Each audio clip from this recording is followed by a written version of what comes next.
5 বছর করে বেড়ে গেল চাকরির মেয়াদ। ক্ষমতায় এসে প্রথম মন্ত্রিসভার বৈঠক শেষে চাকরিতে 5 বছর মেয়াদ বাড়ানোর কথা বলেছিল রাজ্যের নতুন সরকার। এবারে সেই কথা জারি করা হলো বিজ্ঞপ্তি হিসেবে। 17 মে রাজ্য সরকারের তরফে আনুষ্ঠানিক বিজ্ঞপ্তি জারি করে জানানো হয়েছে, সরকারি চাকরির বিভিন্ন গ্রুপে বয়সসীমা বাড়ানো হচ্ছে 5 বছর পর্যন্ত। চলুন দেখে নেওয়া যাক।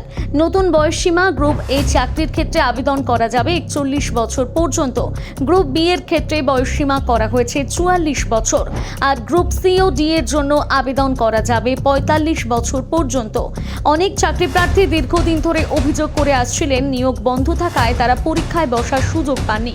নতুন সরকারের দাবি সেই কারণেই বিশেষ সিদ্ধান্ত। মুখ্যমন্ত্রী জানিয়েছিলেন তৃণমূল সরকারের আমলে বহু বছর নিয়োগ হয়নি, ফলে অসংখ্য যুবক যুবতী বয়স পেরিয়ে যাওয়ার কারণে সুযোগ হারিয়েছেন। এই সিদ্ধান্তে অনেকেই মুখে হাসি ফিরেছে ঠিকই, কিন্তু অন্য একটা বাস্তব ছবির সামনে আসছে। কারণ অনেকে চাকরির আশা ছেড়ে ইতিমধ্যে ব্যবসা বা বেসরকারি চাকরিতে যোগ দিয়ে দিয়েছেন। অনেক মহিলার বিয়ে হয়ে গেছে, সংসারের দায়িত্ব এসেছে কাঁধে। এত বছর পর আবার বই খুলে পরীক্ষার প্রস্তুতি নেওয়া কি সত্যি সম্ভব? এই প্রশ্ন তুলছেন চাকরি প্রার্থীদের একাংশ। তবুও যারা শুধু বয়স পেরিয়ে যাওয়ার কারণে সুযোগ হারিয়েছিলেন তাদের কাছে এই সিদ্ধান্ত নতুন আশার আলো। এখন দেখার বয়সসীমা বাড়ানোর পর সত্যি কি দ্রুত নিয়োগ প্রক্রিয়া শুরু হয়? সরকারের নতুন এই নির্দেশিকা সম্পর্কে আপনার কি মত জানাতে ভুলবেন না কমেন্ট করে।